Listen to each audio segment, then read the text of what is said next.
നമസ്കാരം. പാലം കുലുങ്ങിയാലും കേളം കുലുങ്ങില്ല എന്ന് കേട്ടിട്ടില്ലേ? അതുപോലെയാണ് നമ്മുടെ കേരള പോലീസിന്റെ കാര്യം.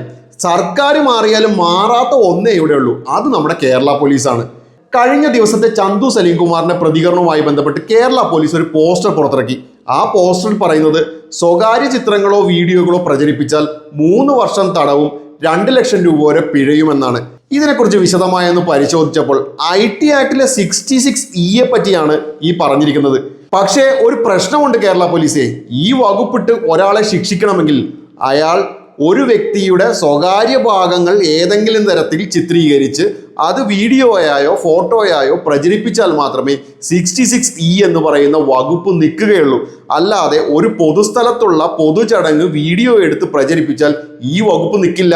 സംഭവം ആ വിഷയം നമുക്ക് എല്ലാവർക്കും വളരെയധികം അമർഷമുള്ള, ദേഷ്യം വന്ന അല്ലെങ്കിൽ പ്രതികരിക്കാൻ തോന്നിയ ഒരു വിഷയമാണ്.